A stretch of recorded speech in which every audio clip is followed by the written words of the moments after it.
Greetings. So we are in the second part of the series on Zakir Naik. So in the first video, we saw as to why Zakir Naik was right in some instance and the typical mistakes Hindus do when they approach him face to face in asking questions. So in this video, it's going to be pretty simple, direct. It's all about debunking Zakir Naik and his views on Hinduism. So as we see, Zakir Naik has a classical way in which he gives explanations and commentaries on Hindu scriptures. Now, he has a typical way of insulting Hindus by saying that the contemporary Hindus do not actually follow their scriptures. And by scriptures, Zakir Naik exclusively only focuses on the Vedas and Upanishads because in his views, only they belong to the scriptures under Shrutis and that they are authentic. Well, he is right in that sense. So let us just look at some of his videos on how he typically explains or gives his commentary, his own self-styled commentaries on in the Vedas, it only talks about God who has got no image. I know there are other scriptures like Manusmriti and Itihas in which it talks about God having image. But a lower scripture cannot overrule a higher scripture. When there is a conflict, you have to follow the higher scripture. That's the reason I have quoted you Veda. So if you get me a quotation from any book which is a Smriti, it cannot overrule the Shruti. Tasya Pratima Asti.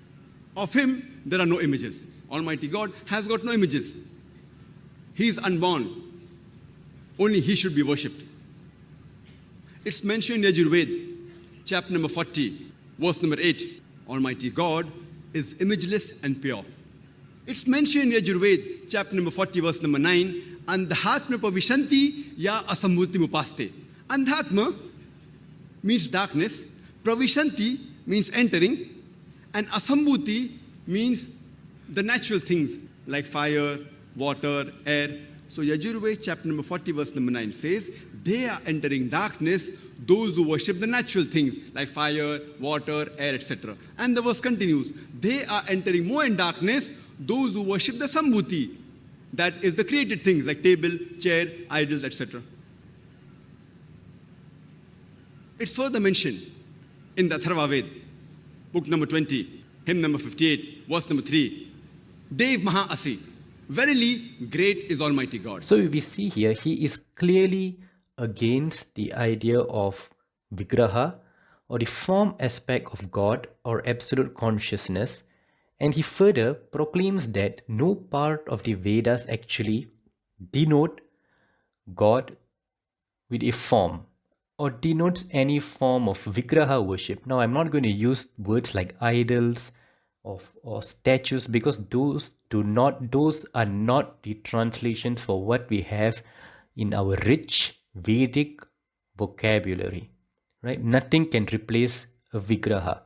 The word Vigraha, there is no English translation to it because it's so profound.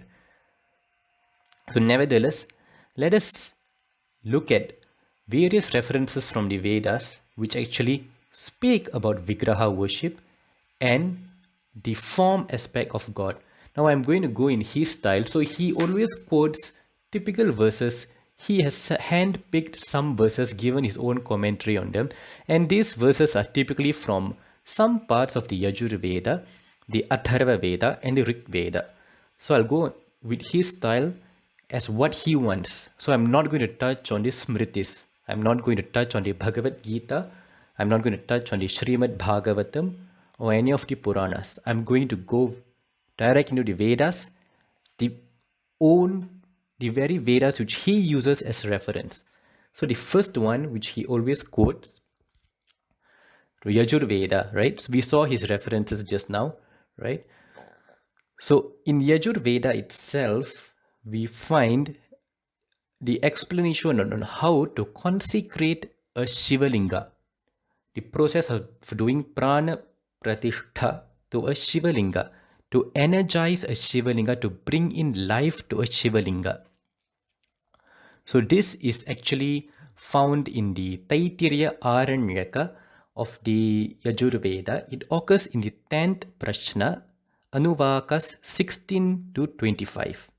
Now, this is a portion of the Yajurveda which is traditionally learnt in the forest region in seclusion. So, the entire Shivopasana mantra, which is actually Shiva Upasana mantra, right? It starts off with 22 combinations of divine names which are used to consecrate a Shivalinga. So, the very verse which denotes the process of consecrating the Shivalinga goes as Etat somasya suryasya sarvalingak sthapayati pani mantram pavitram. So here we can see it speaks about installing a Shivalinga which is consecrated, right? So the rest of the verses speak on how one worships the Shivalinga which is consecrated, how one worships the 5 facets of Lord Shiva. So clearly this is in favor to Vigraha worship. We are speaking about how to consecrate a Shivalinga, right? This is just one example. Now let us move on to an Upanishad of the 2 Upanishads of the Atharva Veda, because Zakir again, he loves to quote some references from the Atharva Veda. So it comes in the Ganapati Upanishad, which is commonly known as the Ganapati Atharva Shirsham. This is an Upanishad which is associated with the Atharva Veda. So this is an Upanishad which is exclusive to Lord Ganesha, identifying Lord Ganapati as the very manifestation of Brahman, the absolute consciousness. In this Upanishad, it's all about Lord Ganesha as Brahman, as absolute consciousness. It definitely speaks about the abstract form of Ganesha. Ganesha being the consciousness which runs the universe, so as to say. However, in this Upanishad, we have many portions to it. One particular portion actually describes the form, the appearance of Lord Ganesha in detail, right? So we'll look at that particular portion. Now it goes as Ekadantan chaturhastam pashamankushadharinam radancha varadam hastair bibhranam mushakadvajam raktan lambodaram shurpakarnakam raktavasasam Raktagandhanuliptangam raktapushpais supujitam bhaktanukampinan devan jagatkaranamachyutam. So here the very form of Lord Ganesha is explained. He has 1 tooth, 4 hands. He holds the noose and goad. The 3rd hand holds a broken tusk. The 4th hand is in a boon-giving gesture. A mouse serves as his banner. He is red in color. He has a large belly. He has large ears that sway like winnowing baskets. He is adorned with red clothing. His body is smeared with the fragrance of red sandal. He is worshipped with red flowers. And this Upanishad speaks about Lord Ganesha as being the very absolute consciousness, Brahman, God, everything, right? And in the same Upanishad, at the ending, at the terminal part of this Upanishad, we speak about the various merits, so as to say, we refer to them as Padashruti, of reciting and studying this Upanishad.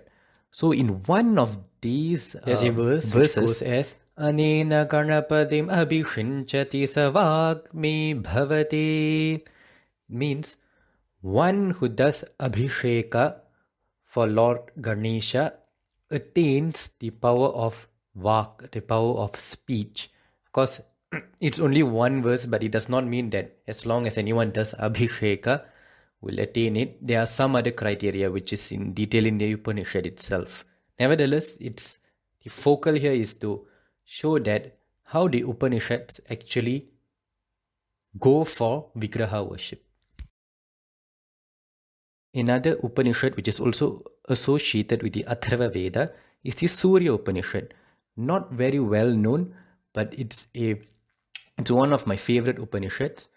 So similarly, just as how Ganapati Upanishad is specific to Ganapati as the very absolute consciousness, in Surya Upanishad we find Lord Surya, the very sun god, as being the absolute consciousness. So similarly, in this Upanishad, the Lord Surya is described as the absolute consciousness from which everything runs, who is the cause of the universe and everything else, right? In the opening of this Upanishad itself, the very form of Lord Surya is actually described. It comes as Saptashvarathinam Hiranyavarnan Chaturbhujam Padmatvayabhayavarada Kalachakra Pranetaram Shri Surya Narayanam Ya Evam Veda Savai Brahmanaha. So here it speaks about Lord Surya, who is mounted on the chariot that is in red lotus, that is set, a chariot which is set on red lotus, drawn by 7 horses. Lord Surya is golden hued, Hiranyavarnam, has 4 hands, Chaturbhujam, holds 2 lotuses. His hand, Hastam, is raised in a blessing gesture, Abhaya Varada, and for granting the boon of fearlessness. And he is the impeller of the wheel of time, Kala Chakra. So again, in detail, we describe the form of Lord Surya.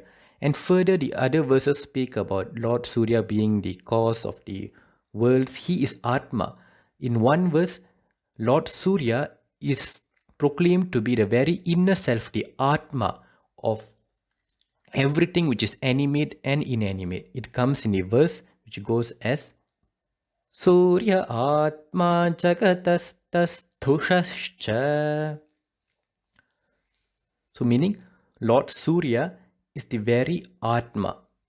So again here we see Lord Surya as an abstract form yet a physical form. Right? He has a form yet we describe him as being abstract. So next, we will see Zakir Naik quoting verses from the Rig Veda also. Let's have a look at that. Amongst the Vedas, the most sacred is the Rig Veda. It's mentioned in Rig Veda, book number 1, hymn number 164, verse number 46. Ekkam Sat Vipra Bahuda Vedante.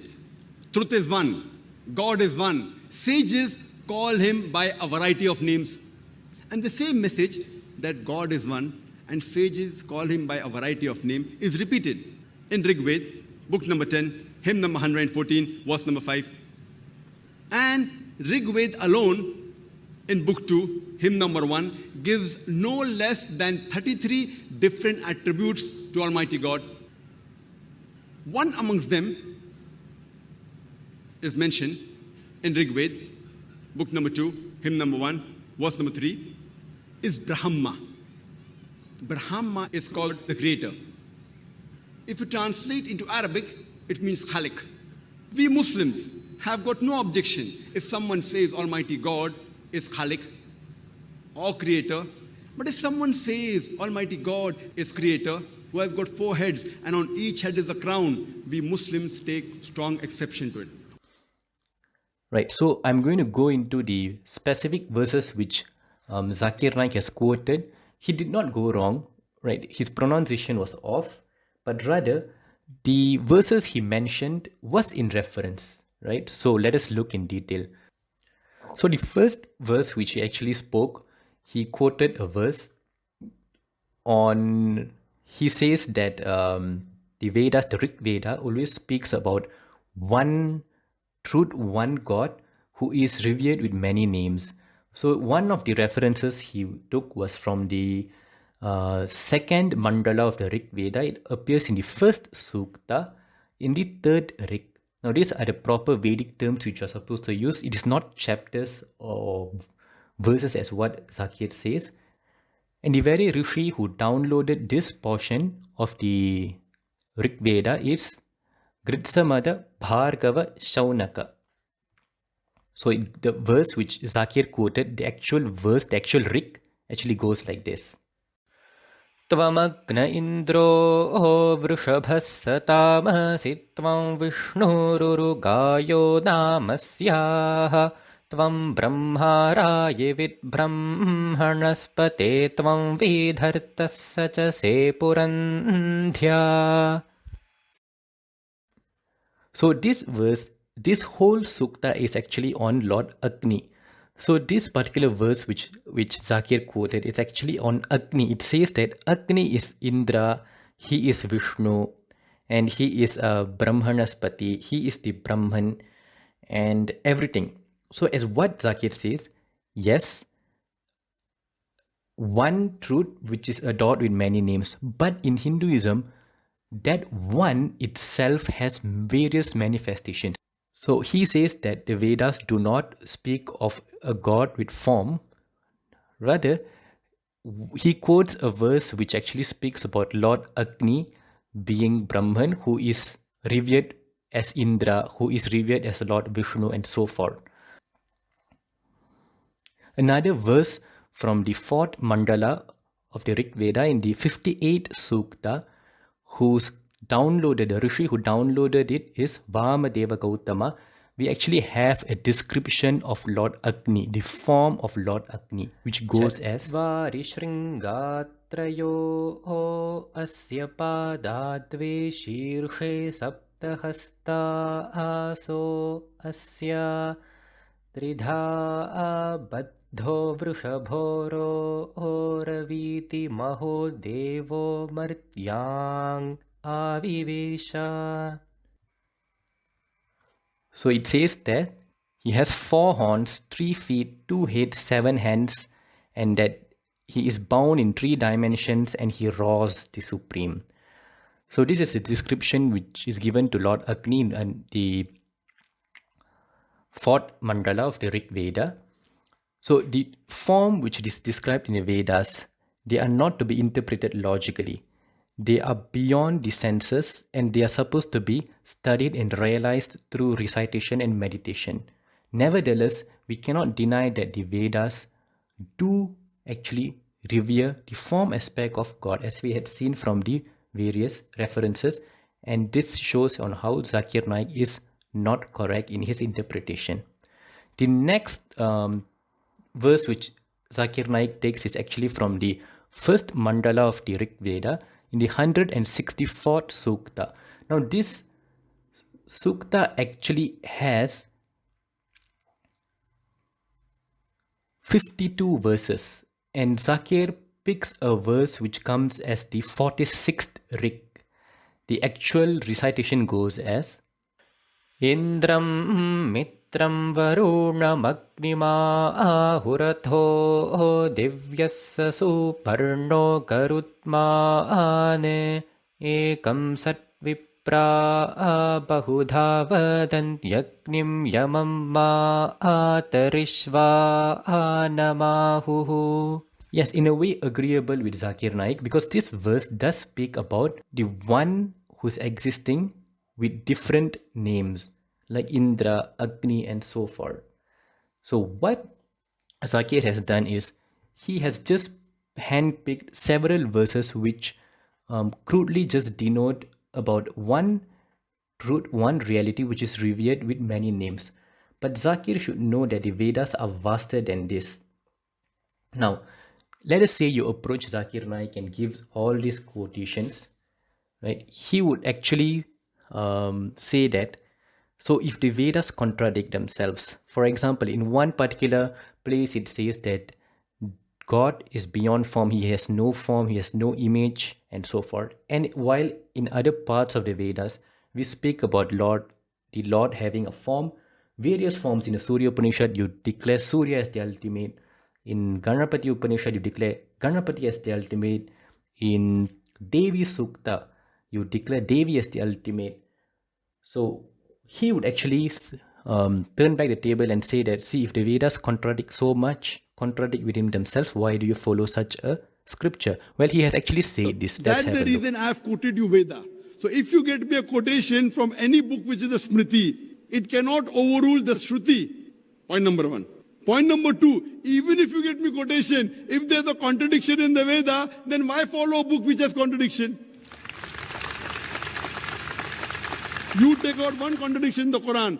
Quran says in Surah Nisa, chapter number 4. So, in a way, Zakir is playing smart with his words. But what Zakir should know that, or whoever who reveres Zakir should understand that, the Vedas do not contradict themselves. It is just that your petty, little, stupid mind has failed to grasp the depth of the Vedas.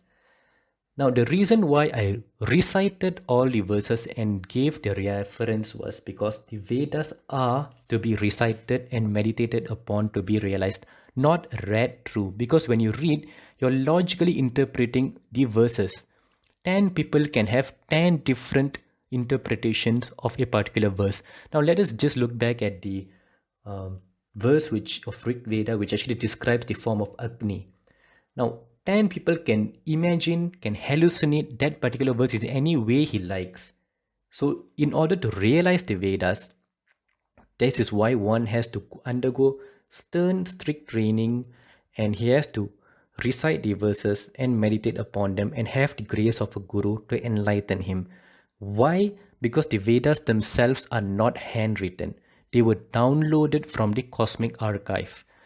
The downloader of a particular portion of the Vedas is referred to as the mantra drashta, meaning he is the seer of the particular mantra, meaning he sees the mantra, he sees and experiences it, and the Vedas were received in a series of sounds. That is why they are referred to as Shrutis, meaning that which was heard.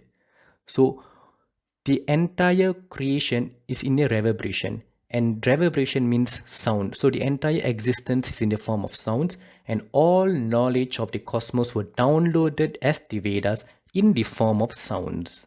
So the sound aspect of the Vedas is very, very, very important in learning, which Zakir does not give reverence to. Probably he does not even understand the depth of that.